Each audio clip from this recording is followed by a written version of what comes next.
Hum, Me pegaram tomando um café aqui, gente. Desculpa. Boa tarde, tudo bem para todos, todas, todes que estão aqui assistindo essa live do Banco Mercantil do Brasil. Muito obrigado pelo convite. Meu nome é Leonardo Piamonte. Eu sou pai de três meninos. Pai do Pipe, que está com 21 anos, pai do Pedro, que está com 14, e pai do Gustavo, que vai fazer 8 anos agora no domingo. Eu sou colombiano, vocês vão perceber um sotaque aí meio cucaracho aí, alguma vogal vai ficar aberta, outra vai ficar fechada, vocês queiram dispensar.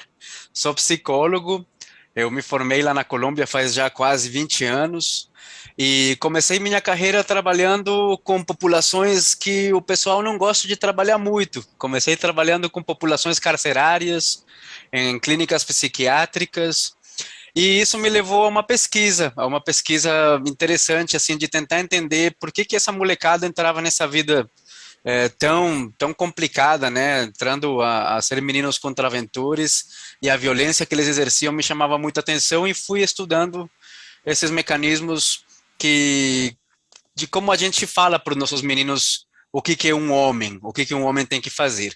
Essa pesquisa já tem mais de 20 anos, e recentemente, ou não tão recentemente, digamos, faz uns 10 anos, eu comecei a entender essas particularidades entre a masculinidade, né, como é chamado, e a paternidade, que é um dos lugares onde a gente se inspira, onde a gente vê o que que é ser um homem. Então, o banco quis trazer para vocês esta série de reflexões. Eu vou comentar algumas coisinhas para provocar algumas ideias em quem está assistindo. Depois, mais para frente, eu vou chamar um convidado super especial, que eu tenho certeza que vocês já sabem quem é, e a gente vai bater um papo mais para frente com ele. Mas primeiro, eu queria aproveitar para contar de onde eu falo. Então, eu falo disso, de ser o pai de três crianças, de três meninos. Mas também falo de um lugar profissional. Nos últimos 10 anos, eu tenho acompanhado muitos homens, muitos pais nessa busca por uma paternidade que, de repente, eles sentem que, como filhos, algumas marcas ficaram dos seus pais, algumas distâncias que eles queriam que fosse diferente hoje, eles queriam oferecer para os seus filhos coisas diferentes que talvez não receberam. E aí, nisso tudo, apareceu um podcast, por exemplo, que se chama Balaio de Paz, para quem curte aí podcast. Aproveita aí, lava uma louça, já faz uma sopa, cozinha, alguma coisa delícia. Vai ouvindo o podcast, se chama Balaio de Paz, tem 33 episódios aí de homens, pais, discutindo coisas assim de como é essa questão da amamentação, o que que faz um homem durante a amamentação, como poderia ajudar mais durante o parto, como é distribuída, por exemplo, a questão das tarefas, né, dos processos do lar. Enfim, são várias discussões legais que a gente tem por lá.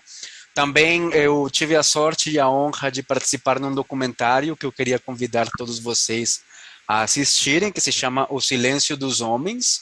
É um documentário que está no YouTube e a gente conseguiu já a marca de 1,5 milhão de visualizações no YouTube. Foi uma marca impressionante para um documentário sobre essas temáticas, né? Então tá de graça, é 1 hora e pouquinho. Seria muito legal se vocês também pudessem assistir. E também tem um grupo de pais que se chama Paternando, que tem 7 anos de história. É um grupo que tem 240 homens do Brasil inteiro, do norte, do sul, do centro-oeste, todas essas regiões do Brasil, e estão lá discutindo, aprendendo, trazendo dúvidas. Vira e mexe aparece um pai, poxa, meu filho caiu, bateu o dente, o que que é para fazer? Aí vem os outros pais tentar primeiro acolher, depois conversar, baseado na experiência. É um grupo bem interessante porque tem sido bonito ver como a paternidade virou uma discussão para esses caras, né?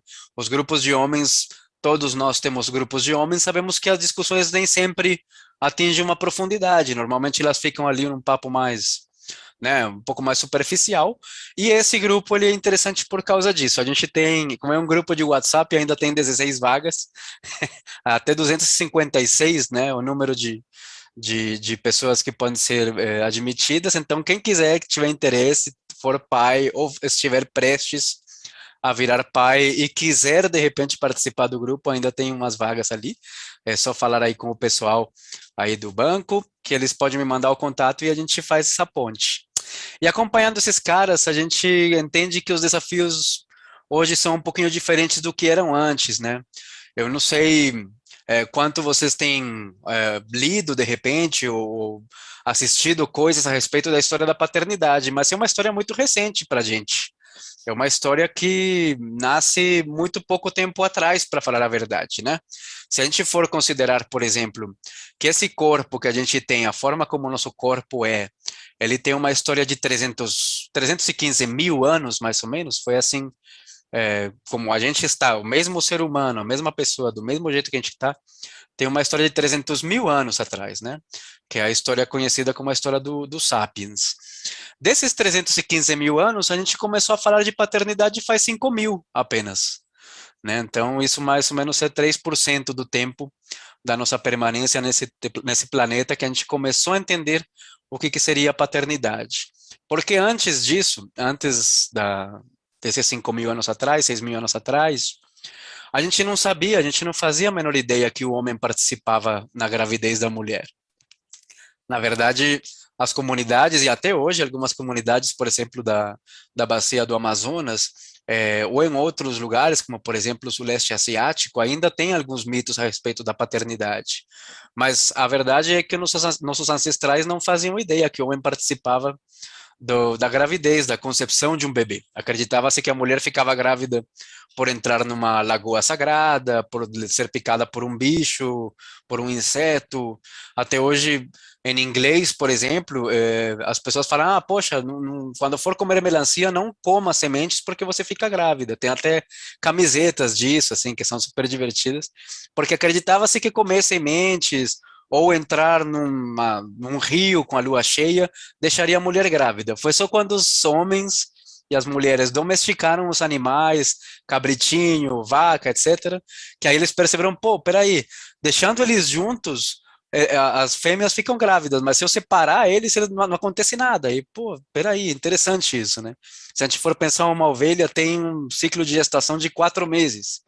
Então era mais fácil de observar essa gravidez aí entre macho e fêmea, porque assim, 9 meses, lá agora é muito tempo, 9 meses, né? Lá atrás, quando a nossa expectativa de vida era de 18 anos, 19 anos, no melhor dos casos, 9 meses era um tempo enorme, assim, associar que uma noite divertidíssima ali na caverna, 9 meses depois, lá duas estações depois ia dar um bebê, a gente não conseguia associar isso quando a gente estava ainda nesses primórdios, né?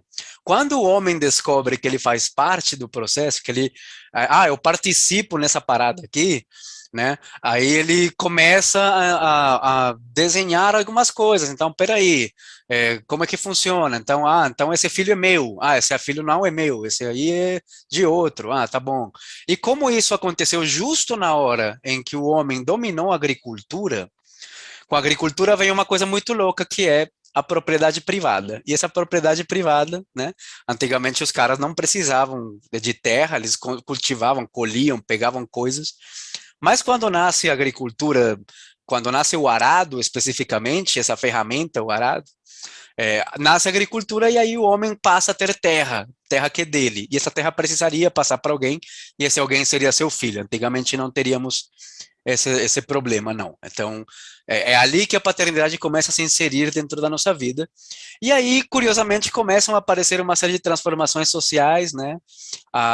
O homem começa, então, como ele é dono da terra agora, ele inventa o comércio, né? Agora ele é responsável economicamente, então o dinheiro, as trocas, os escambos vão ser sempre controlados por homens. As mulheres vão se retirar um pouco dessa cena e vão ficar no cuidado doméstico, mas isso tudo é uma invenção muito recente da nossa sociedade. Isso não tem mais de 6 mil anos de história.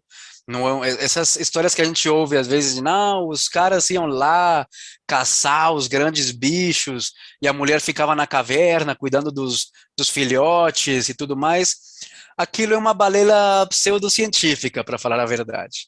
E é fácil de provar.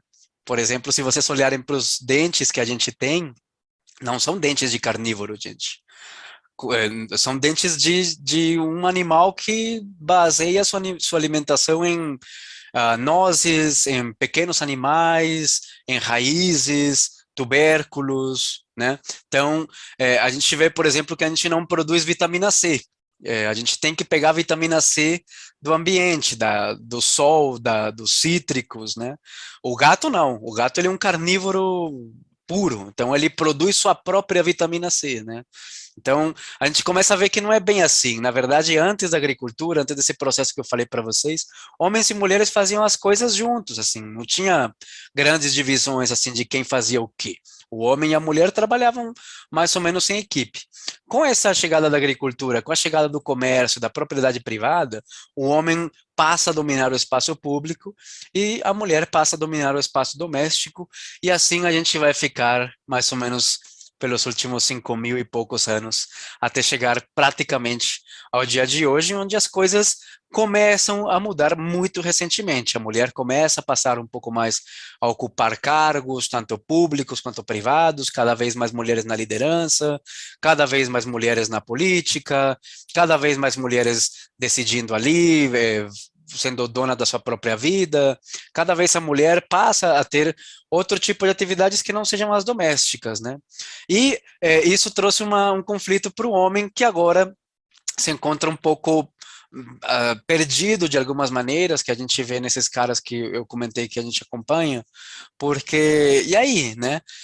Como é que, onde estou eu? Qual a minha parte? Se eu já não sou o principal provedor, se eu já não sou o cara que põe o pão na mesa, muitas famílias é a mulher que traz, inclusive, onde eu me encaixo, né? E aí a gente começa a ver o conflito com a paternidade, como a gente entendia ela anteriormente, essa paternidade que talvez meu pai era assim, talvez alguns dos pais das pessoas que estão aqui assistindo com a gente, talvez possam lembrar de um pai que era um pouco mais distante, um pai trabalhador que ficava o tempo inteiro lá fora, fazendo um trabalho que pelo menos eu não sabia muito bem o que que era, não conseguia descobrir, não tinha acesso. Quando chegava esse homem em casa, tinha que fazer silêncio, nada podia acontecer, era tudo muito digamos, muito distante, não tinha acesso a esse cara, né? E essa paternidade tradicional, a gente costuma chamar ela de uma paternidade PPP. São 3 P's. A primeira é o P de procriação, né? Você tinha que ter filhos e esses filhos tinham que ser seus. Você tinha que ter o P de proteção, né? Você era basicamente o cara que estabelecia limites, você era o juiz, né? Até hoje a gente vê algumas famílias assim, bah, espera teu pai chegar, quando teu pai chegar, teu pai não vai gostar. O pai sempre se inseria ali muito nesse papel de juiz, de colocar as regras, as consequências. E o terceiro P, temos a procriação, a proteção, e o terceiro P que era a provisão, que é justamente isso, trazer o sustento. É, o que os nossos pais falavam às vezes, te dou a casa, te dou a comida, te dou a roupa, te dou o estudo, né? O que mais você quer, né?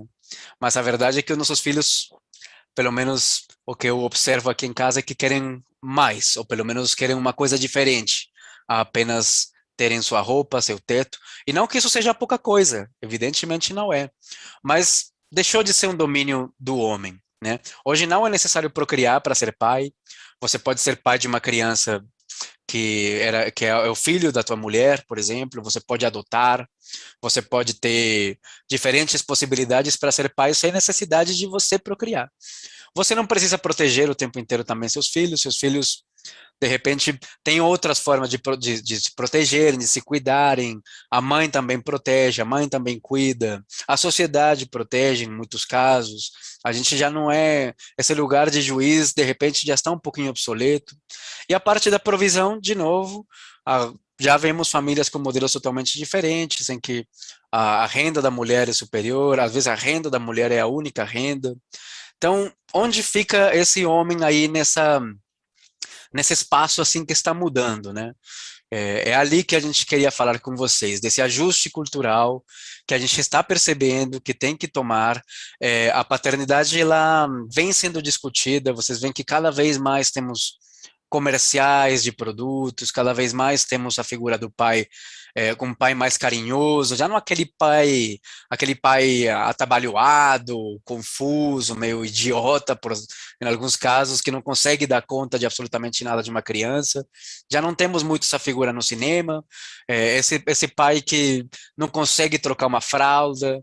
Recentemente, uma empresa grande de fraldas fez uma campanha chamada "Essa fralda é tão fácil de trocar que até um pai consegue". E aí o pessoal caiu matando porque a gente já não quer se identificar com esse pai bobão, com esse pai incompetente, né?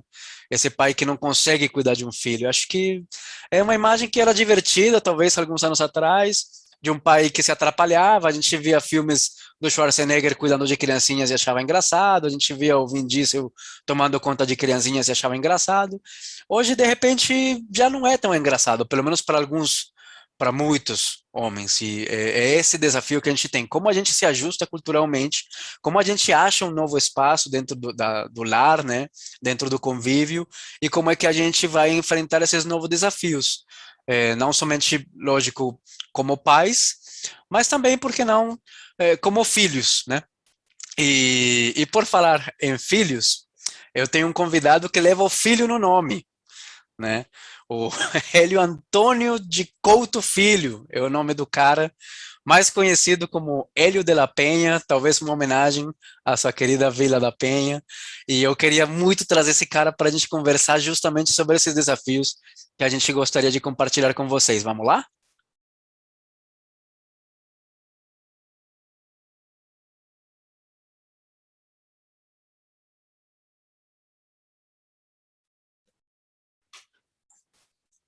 Maravilha! Hélio de la Penha, como é Ah, que você tá, meu irmão?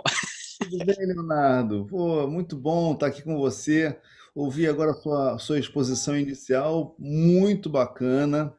Fiquei impressionado assim com as informações que você passou, muito legais mesmo, entendeu?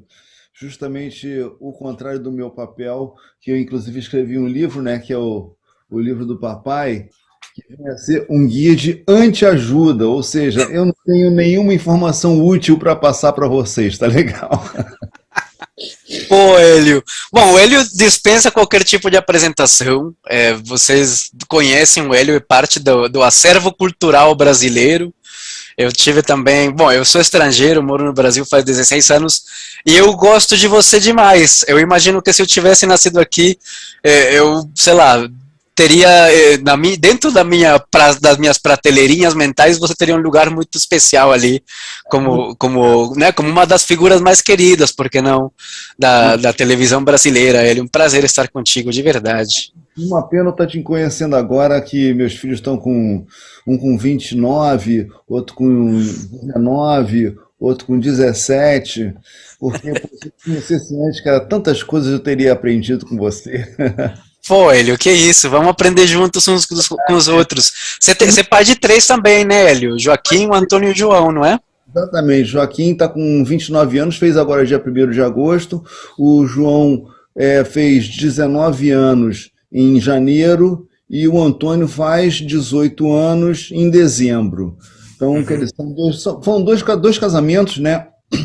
Sou casado com a mãe do João e do Antônio, e então por isso daí a diferença de 10 anos do primeiro para o segundo filhos. Uhum. Mas eu fiquei aqui, você começou a falar inicialmente sobre os que a gente não tinha essa discussão sobre a paternidade até 5 mil anos atrás. E eu aqui pensando assim, pô, sabe, essa discussão em muitos lugares nem aconteceu ainda, sabe? E assim, eu diria que na maioria dos lares essas discussões não acontecem, né? E eu estava pensando que você estava falando de discussão, e você estava falando de uma coisa anterior que é a paternidade mesmo, a fecundação,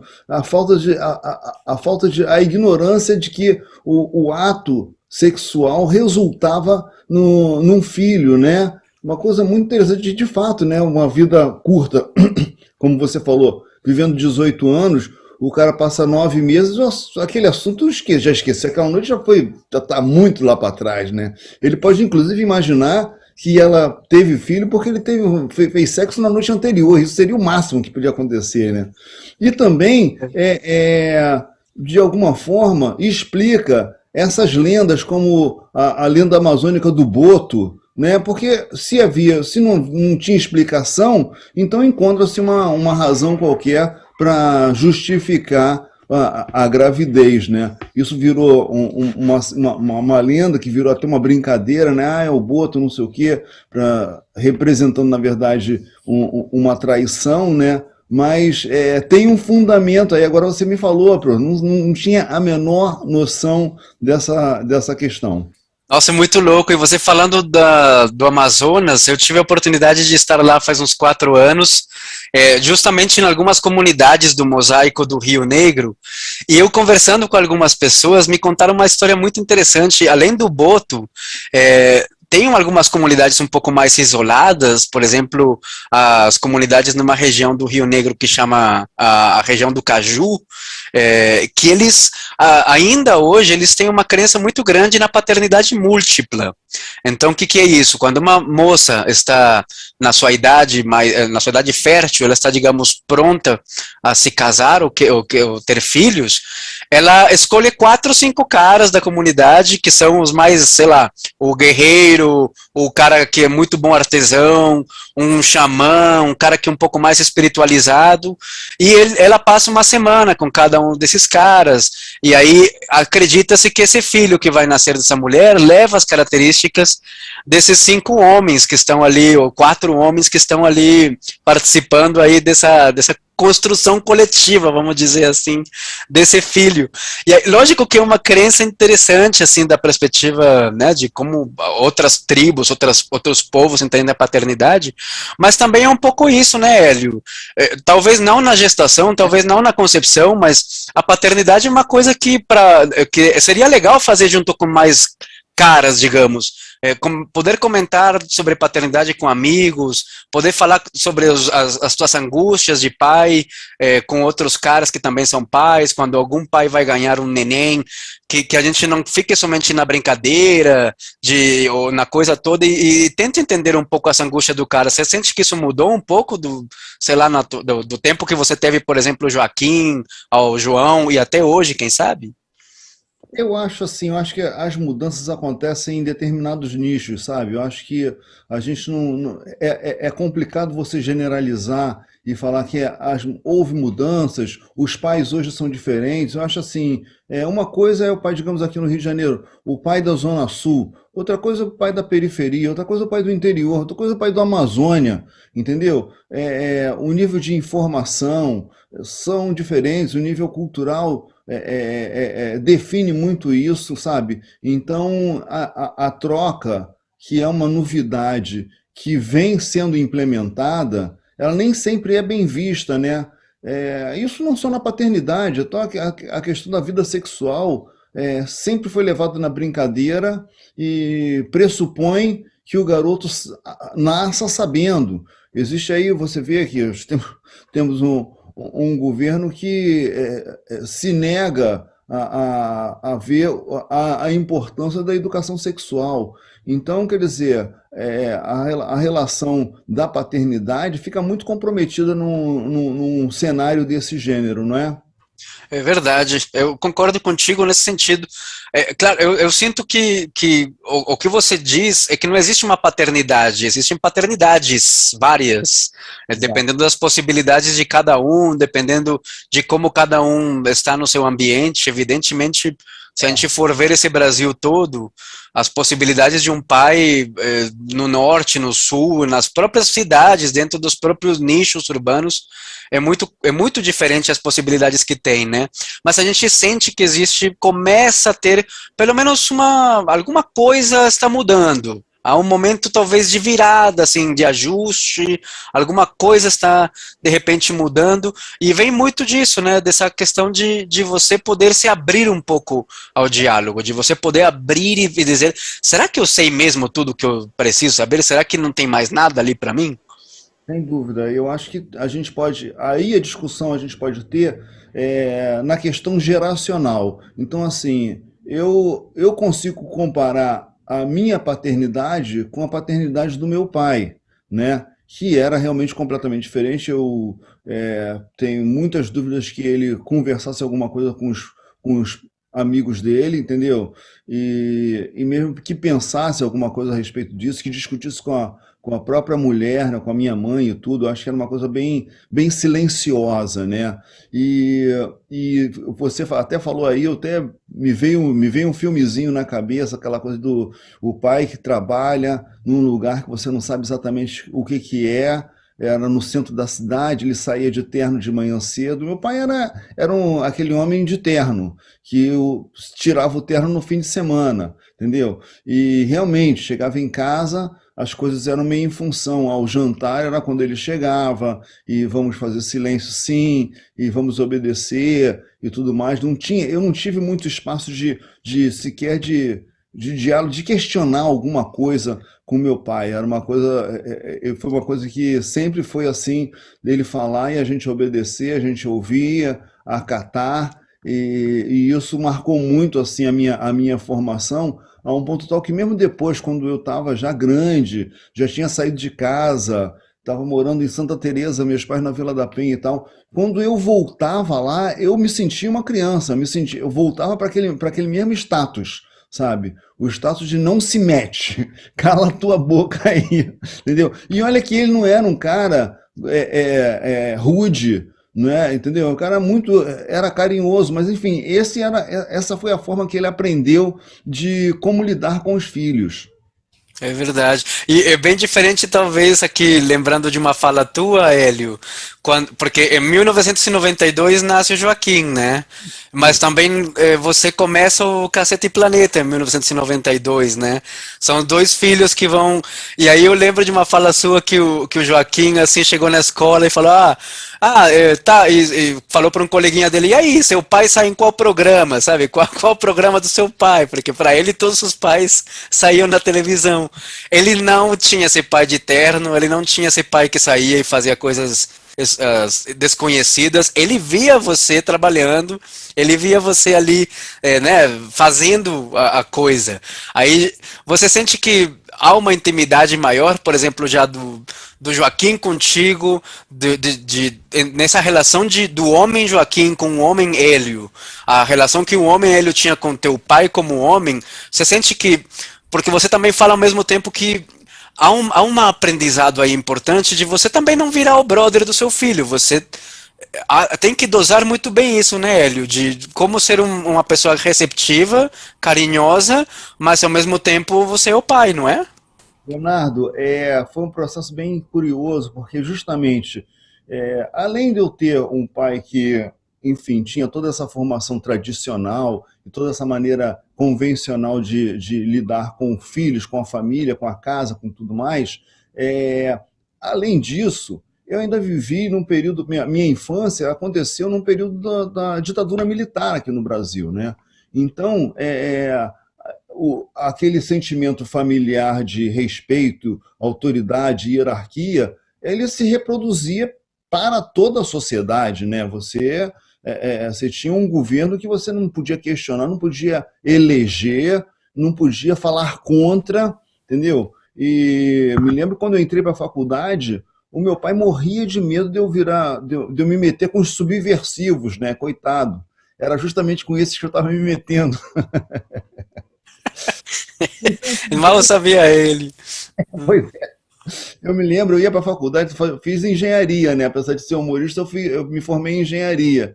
E quando eu entrei na faculdade, eu entrei em 1978, o que aconteceu? Em 1977, os movimentos estudantis começaram a renascer. Os centros acadêmicos desses diretórios e tudo mais, eles foram fechados em 68, e em 77 começou aquela ebulição em todo o Brasil, né? Não só no movimento estudantil, mas também na classe operária, as greves do ABC, toda aquela coisa que foi mudando. E o meu pai morria de medo de eu me meter com aquela coisa, e ele já estava intuindo que eu estava me metendo. Então, eu me lembro muito bem assim, a faculdade, eu tinha que sair de casa às 7 horas da manhã. Cara, às 6h40 começava um sermão. Isso é um caminho sem volta. Não se mete nisso, Elinho. Olha lá, olha que você vai se meter aí. Isso é uma guerra, você vai acabar. Era direto aquela coisa que, coitado, não surtiu o menor efeito. Mas o que eu quero Pelo te contrário, às vezes, né? Mas é uma coisa engraçada de pensar, né, Hélio? Se você parar para pensar, assim, te ouvindo, assim, eu não vivi a ditadura, eu nasci em 79, quando eu nasci a ditadura colombiana já não tava lá essas coisas, mas é engraçado ouvir, né? Não pode falar, não pode dizer nada, não pode se manifestar. Lembra um pouco essa paternidade que a gente estava falando, não pode falar, não pode se manifestar, não pode dizer nada, né? É isso que eu estou te falando, assim, que era uma reprodução do micro reproduzido no macro, né? Aquela era a situação. E era justamente a gente, enfim, a gente, na verdade, começou a brigar no macro e não questionava o micro, deixava que assim era a vida, assim era a família e tal. O máximo que você podia aspirar era sair de casa, né? E aí, na sua casa, você criaria as suas regras, as suas leis e tal, entendeu? Porque ali, na casa do meu pai, ia funcionar do jeito que ele achava que deveria ser, e foi assim até a sua partida, né? Mas aí o que acontece? Quando eu fui ter o Joaquim, tanto eu quanto a Bel, a gente tinha já essa ideia mais libertária e tal, não, o filho pode questionar sim, o pai não pode ser essa figura inacessível. Aí você acaba se tornando misto, confundindo as coisas, e esse acesso começa a ser de uma forma tal que você gera, inclusive, uma insegurança na criança, porque ela quer entender até onde ela pode ir, qual é o papel do pai, qual é a autoridade, o que ele faz, o que ele não faz, o que eu posso fazer, o que eu não posso. E eu queria que ele não tivesse esse tipo de limite, entendeu? A um ponto tal que o Joaquim, ele me chama de pai recente, entendeu? Só depois que ele saiu de casa e tal, entendeu? Enquanto ele morava comigo, ele me chamava de Hélio. E todos os outros pais falavam assim, mas por que ele te chama de Hélio, não te chama de pai? E eu achava o máximo aquilo, sabe? E não conseguia entender que eu não podia ser apenas um irmão, eu tinha que ser um pai, tinha que dar uma noção para ele, né? E isso, enfim, quando eu separei da mãe dele, da Bel, essa coisa se exacerbou, porque você fica meio culpado, porra, sabe? Eu queria desfazer o casamento, mas não queria me distanciar do filho. E, inevitavelmente, como o filho tem a guarda da mãe na maior parte do tempo, por mais que a gente fosse uma guarda super compartilhada, que ele fosse lá para casa e tal, mas assim, a responsabilidade das coisas sérias era com a mãe, entendeu? E eu ficava num papel muito de ferir ela meio assim. Com o tempo é que eu fui tentando mudar esse tipo de atitude, tentando mudar a minha atitude e mudar a nossa relação, sabe? E felizmente a gente conseguiu a duras penas, sabe? A gente foi conseguindo dar uma equilibrada nisso. Foi uma adolescência complicada, no caso do Joaquim, entendeu? Ainda bem que ele não está assistindo aqui o nosso programa. Mas é uma coisa complicada. E eu entendi o meu papel, eu entendi a minha responsabilidade naquela confusão toda, sabe? E uma Sim. delas é uma coisa que eu volta e meia falo, Leonardo, que é o seguinte: os pais parecidos comigo, no fim das contas, eles querem dar ao filho tudo que ele não teve. Então, era isso. Eu não tinha aquela liberdade, eu queria dar essa liberdade. E aí, no fim das contas, você começa a fazer umas promessas que você não vai conseguir cumprir. Uma delas é a felicidade. Você promete que o seu filho vai ser feliz, você vai ser feliz, entendeu? E É, mais, não é que você vai ser feliz, eu vou fazer você feliz. É isso que você acaba falando. E aí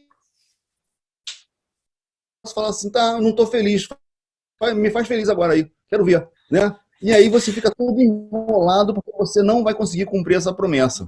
é uma promessa bem ousada, né, Hélio? Assim, na verdade, aquelas promessas que promessa de campanha quase, né? Mas você Exatamente. E uma promessa equivocada, porque você está pensando. Eu acho, inclusive, que tem assim: se por um lado, se um momento lá da relação eu e meu pai havia uma distância, e tudo mais, a relação da minha geração com os filhos, ela inverteu a coisa, sabe? Então, você tira a sua responsabilidade quando você diz que você é brother, é amiguinho, não sei o que e tal, entendeu? Você quer abolir o autoritarismo e acaba abolindo a autoridade que é necessária, entendeu? Existe uma hierarquia assim, alguém está responsável, alguém tem que dar a última palavra, sabe? Não dá para você tudo fazer uma assembleia, Eu entendeu? acho que essa diferença é uma coisa essencial de a gente falar um pouco, porque há uma diferença muito grande entre autoridade e autoritarismo, né? O autoritarismo que é aquele exercício desmedido do poder, em que, na verdade, eu não levo em consideração a necessidade do outro, eu só vou querer, de repente, que a minha vontade e as minhas coisas sejam feitas da forma como eu quero, e se não acontecer, haverá consequências. A autoridade, ela é um presente que a gente pode dar para os filhos. O mundo ele é caótico, o mundo ele é desorganizado, ele é desigual, o mundo é extremamente cruel em alguns momentos. Para muita gente está sendo cruel nesse instante, justo nesse momento, nesse país. E dar limites no mundo caótico é um presente que você pode dar para o seu filho. O que eu acho que a gente pode ir pensando assim como de repente como uma das reflexões que a gente poderia sugerir para esta nossa comunicação é: será que toda essa autoridade precisa ser comunicada de forma violenta? Ou será que há formas, de repente, em que a autoridade se é inspiradora? Eu lembro até de uma história assim do meu filho agora, que chegou aqui, eu lembrei. Um dia ele me fala assim, pô, nossa, eu preciso comer um pão de queijo, assim, aproveitando que o mercantil é mineiro, eu vou contar essa história. Eu quero um pão de queijo, eu quero um pão de queijo. E faltava 5 minutos para o jantar ficar pronto, ele. Porra, mas um pão de queijo agora, o jantar. Ele falou, não, se você não me der um pão de queijo, eu vou morrer. Aí eu lembro que eu falei, puta, eu definitivamente não quero que você morra. Eu não queria que você morresse. Mas a resposta é não. E eu te amo igual. E a resposta é não, você não vai comer um pão de queijo. Então existe um não amoroso, existe um não com carinho, um não que leva em consideração o outro. Eu acho que a diferença é o que é poder e o que é potência. Eu acho que a potência ela leva em consideração o outro, o poder só leva em consideração a minha vontade. Eu acho que é uma super reflexão entre autoritarismo e autoridade, Ed. Eu acho assim, acho que, enfim, o nosso papo aqui está caminhando justamente para falarmos com a nossa geração e daqui para baixo, quer dizer, nossa geração, quando a minha, a sua, que somos gerações diferentes, né? Mas, enfim, porque o que acontece é que o que eu vejo hoje é o justo oposto do que eu via na casa dos meus pais, entendeu? E um dos pontos que eu percebo nesses grupos de pais de WhatsApp, não estou falando do seu, pelo amor de Deus, estou falando assim, dos grupos de WhatsApp de colégio, que eu fico muito impressionado quando os pais perguntam, um pai pergunta para o outro pai, ou um pai ou uma mãe, se seja, enfim, a figura dessa hierarquia, pergunta, poxa, alguém aí sabe qual é o dever que tem, o dever de casa de geografia? Ou seja, a responsabilidade, você abole toda a responsabilidade que a criança começa a ter na escola na- com a intenção de dar mais amor, entendeu? Então você considera que dar mais amor é tirar a responsabilidade dele, chamar para si as coisas chatas e ele só tem o papel de se divertir e tudo mais, entendeu? Eu, felizmente, cara, nunca acompanhei dever de casa de filho, sabe? Sempre perguntava, e aí, como é que estão as coisas e tal, entendeu? E vejo que nos meus filhos mais novos, com isso muito atento a esse tipo de coisa, foi ainda mais, e aí os meninos adquiriram até uma responsabilidade maior do que a que o Joaquim adquiriu, porque com o Joaquim eu tinha meio essa coisa de que achava que era importante o meu papel de prover tudo e de não dele, enfim, de tirar todo tipo de obstáculo. A verdade é a seguinte: eu acho que o ser humano ele tende a buscar algum nível de transgressão, sabe? Algum nível de transgressão. E aí, quando você abole os obstáculos, você não está resolvendo a questão da transgressão. Você está, na verdade, criando uma potencial transgressão maior, entendeu? Porque se o pai em casa não é um obstáculo mínimo que seja, entendeu? Quem pode ser esse obstáculo? Um guarda na rua? Um poste? Entendeu? Sabe? Uma bebedeira e um acidente vai ser. Sim, E aí ele onde vai está o limite, né? limite, entendeu? É. Eu acho Você que sabe, é muito importante você conseguir entender que você tem que ensinar que as coisas têm limite, né? uhum. Eu acredito nisso muito, Hélio. Eu acho que a gente não precisa fazer da nossa casa uma representação do mundo cruel. Eu acho que, pelo contrário, a gente tem que entender que o nosso lar é a representação do mundo que a gente gostaria de ver. Então, se eu acredito num mundo mais empático, de mais diálogo, de inclusive da democracia como um valor, eu deveria promover isso dentro da minha casa para que meu filho sentisse na minha casa um porto seguro e enfrentasse um mundo que já é em si cruel. E aí me lembrei de uma fala de um dos filmes que eu acho que muita gente diz, pô, indica um filme de paternidade aí pra gente ver. Tem um filme que eu acho que é demais e todo mundo viu e é Procurando Nemo. Eu acho que um filminho da Disney, enfim, peixinho com a peixinha, enfim. Mas ali você falou em promessas e me veio imediatamente essa imagem à cabeça quando ele perde o filho. Desculpa, tem spoiler, não sei se alguém na vida não viu esse filme, mas enfim, vai que. Então tem um spoiler aqui, galera, que é assim, o peixe pai perde o peixe filho. E aí ele sai loucão procurando o peixe filho procurando o Nemo pelo oceano, e aí ele encontra essa peixinha azul, que é toda desmemoriada e tudo mais, e ela fala, o que você tem, cara? E ele fala, puta, eu perdi meu filho. E ele fala, e aí? O que a gente faz? E ele falou, é que eu prometi uma coisa para ele, falou o pai. Eu prometi que nunca nada aconteceria com ele.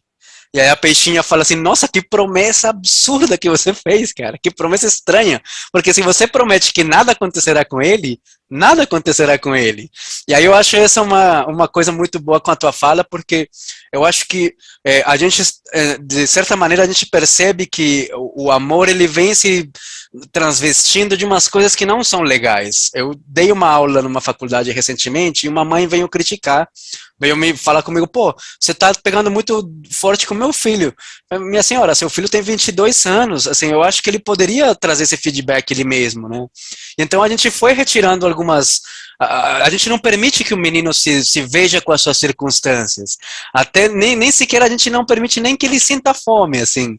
Ele não É, consegue dizer, eu tô com fome. Antes dele meio dizer a palavra eu, a gente já tá com fome, tá com sede, tá com frio, tá com não sei o quê. A gente não permite nem que ele, né, se sinta, pô, tem alguma coisa dentro de mim.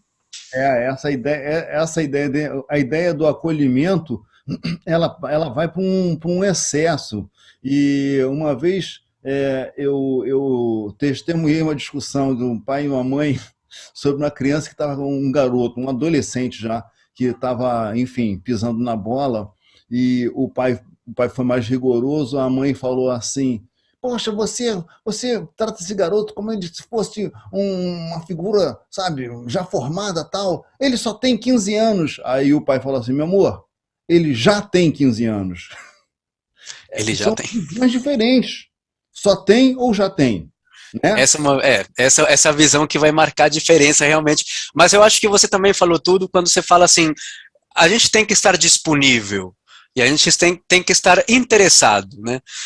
Sim, Mas isso é muito diferente de ocupar, isso é muito diferente de você limitar o espaço da criança. Acho que você estar disponível, eu estou aqui, saiba que eu estou aqui, e eu estou interessado, como está indo, como são as coisas, o que aconteceu com a tua questão de segunda-feira, resolveu aquela parada lá. Isso dá para fazer com bebê, a gente pode estar interessado num bebê, se tem toalhas suficientes, se tem meinha suficiente na gaveta, não tem nada na genética masculina, nem na biologia, que impeça o homem de cuidar. A gente pode ver se tem cueca, se tem calcinha. E quando a gente chegar na idade dos nossos filhos, o meu mais velho está com 21. O que aconteceu na segunda-feira? Você conseguiu entregar aquele trabalho? Você conseguiu fazer aquelas coisas? Acho que essa disponibilidade é bonita, mas fazer o trabalho pelo filho já é outros 500, não é, Hélio?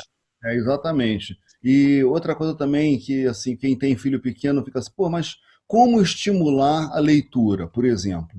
É, a gente aqui em casa, a gente adotou o seguinte: a leitura, para ser estimulada, ela tinha que ser de algo que interessasse a criança. Então, assim, o garoto demonstrou um interesse sobre um determinado assunto.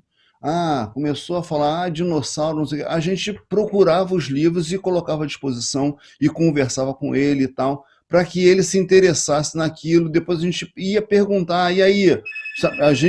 A gente expunha a nossa ignorância para ver se ele foi além ali um pouco, sabe? Então, assim, achei que foi uma coisa que, na verdade, eu aprendi com a minha mulher, a Ana, assim, que ela, apesar dela ela não tinha filho nenhum, mas já tinha uma noção muito mais madura e tinha uma liberdade que era, assim, eu como vinha de um casamento que acabou e que eu queria, sabe, sabe, eu quero tratar meu filhinho, tadinho, não sei o quê. E ela falou, não, Hélio, calma, vamos, sabe, o garoto sobrevive a um esporro, entendeu? Não tem problema, a gente sabe, e você consegue ajustar. Então a questão da leitura, a questão do interesse pelo conhecimento, aí chegou um ponto tal que assim, que eles começaram a se interessar assim, por aquelas experiências que eles faziam no colégio, a gente começou a brincar com aquilo em casa.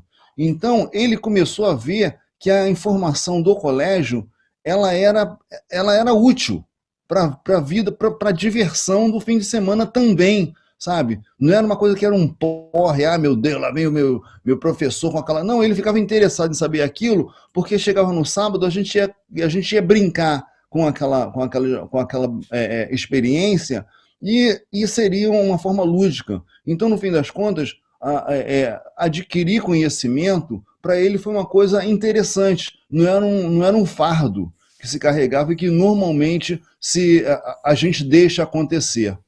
Vem de dentro, né? Uma coisa genuína que ele quer, porque ele encontrou uma necessidade. Eu acho isso demais. E é muito louco como as mães, de repente, muita gente acredita que instintivamente elas têm mais essa capacidade, mas na verdade não é bem assim. Elas aprenderam ao longo da vida, né? Também foram, de meninas sempre são incentivadas ao cuidado, ao autocuidado, né? A gente tem pesquisas importantes no Brasil de, por exemplo, nas creches, professores e professoras têm mais tolerância com a sujeira no menino do que com a sujeira na menina. Deixam o menino sujo mais tempo do que a menina. A gente viu isso no documentário do Silêncio dos Homens, quando a gente ouviu 20 mil pessoas para esse trabalho.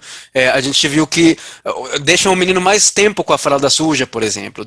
A menina já vem com essa coisa toda que é criada culturalmente e que acaba me levando assim a pensar, assim, a mulher logicamente ela foi educada, foi criada e se espera que ela seja uma boa mãe.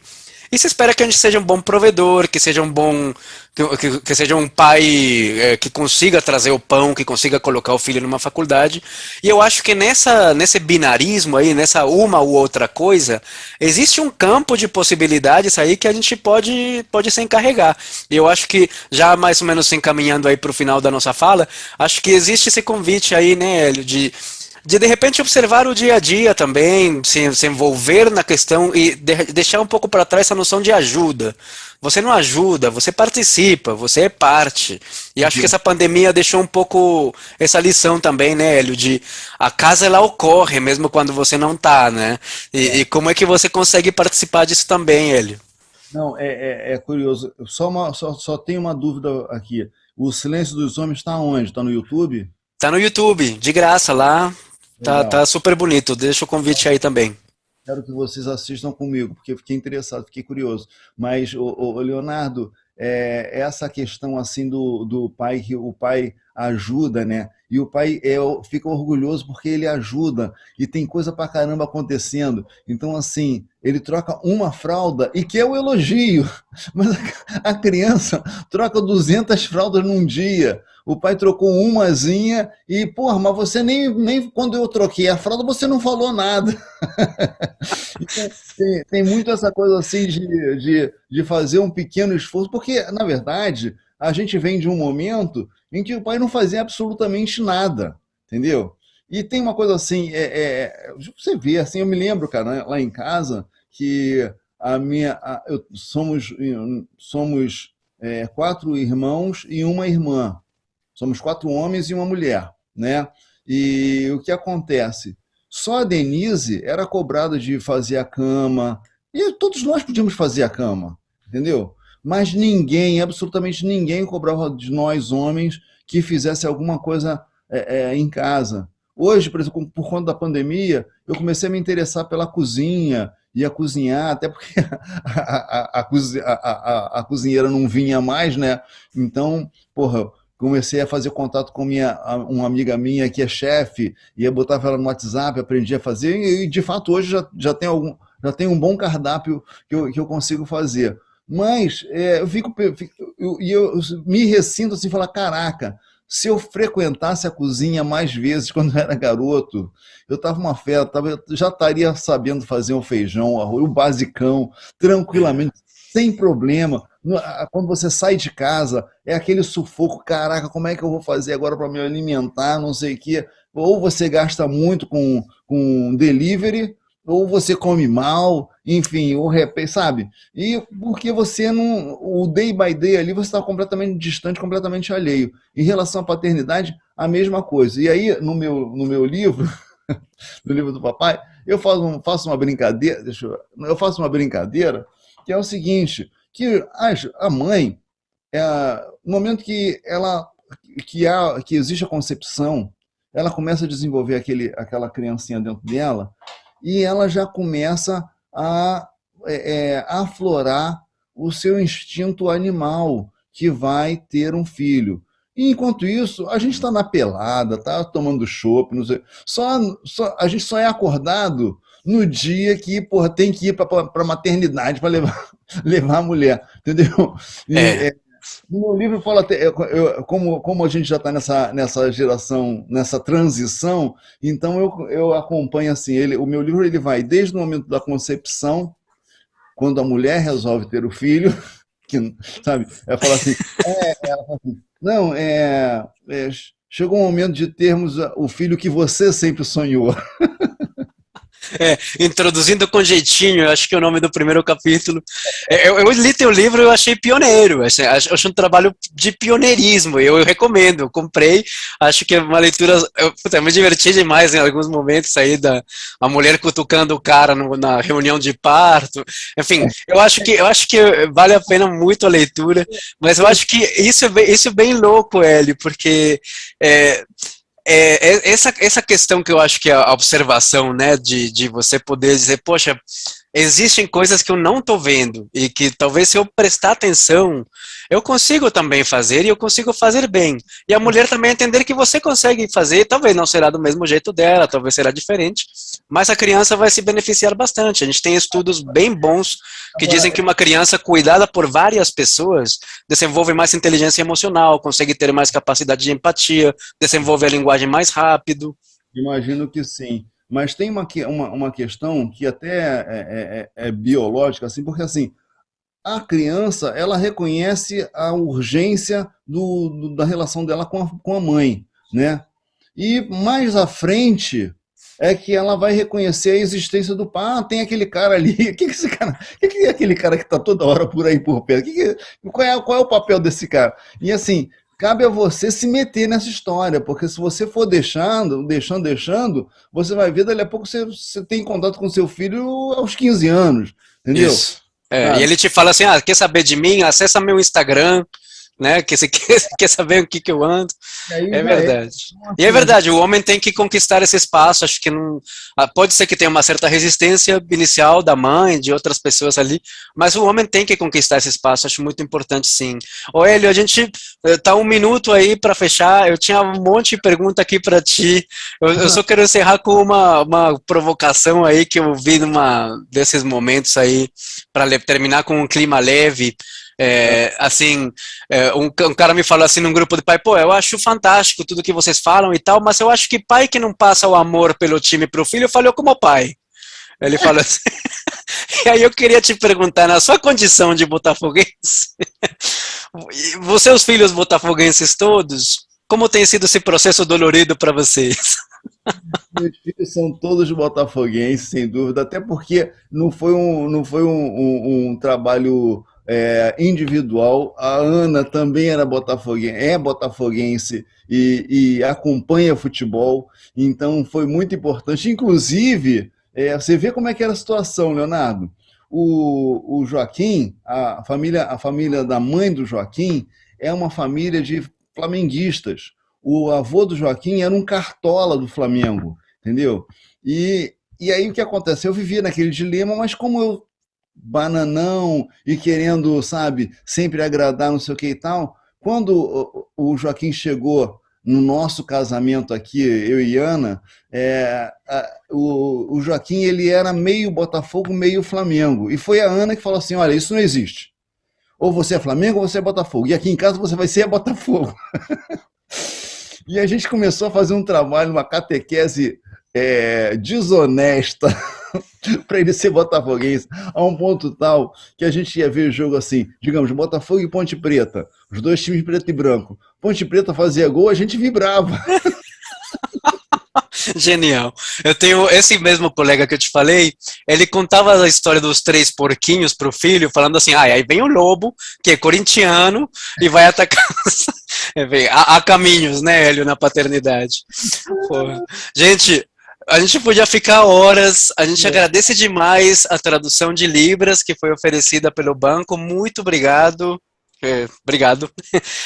E agradecemos demais a presença de todos vocês. Hélio, foi um prazer assim gigante conversar contigo Muito e bom. agradecer, né, a todos os funcionários do banco, onde estejam, que tenham um feliz Dia dos Pais para quem é pai, que possam também, sabe, na sua condição de filhos, olhar para os seus pais e relembrar que há um amor que talvez será em umas circunstâncias ali difíceis, que de repente há uns sentimentos que vale a pena resgatar também nesse Dia dos Pais, não somente como pai, e sim como filho. Muito, Exato. muito obrigado. Vamos divulgar também o documentário do Silêncio dos Homens, vai ser divulgado no MB, tá bom? Tá. No ar de sexta. E, de novo, quem quiser se interessar pelos seus grupos de pais e tudo mais, pode me procurar de repente no Instagram, eu posso dar uma atenção por lá, psicologia underline paternidade. Psicologia da paternidade, você me acha por lá. Legal. Eu quero fazer um jabazinho. O livro do papai que a gente falou aqui, ele está na editora YouBook e YouBook.com, você acha na Amazon ou na Livraria da Travessa, qualquer livraria aí, mas também no YouBook você consegue ele na versão digital e também em audiobook, tá? Você pode ouvi-lo como se fosse um podcast no seu carro ou quando estiver lavando a louça, se é que você lava a louça. Lave a louça, isso aí.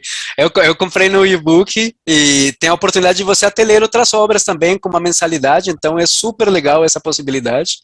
Então, obrigado aí, Hélio, mais uma vez, pessoal todo. Tenha uma boa tarde, muito obrigado. Um grande abraço. Valeu, Leonardo.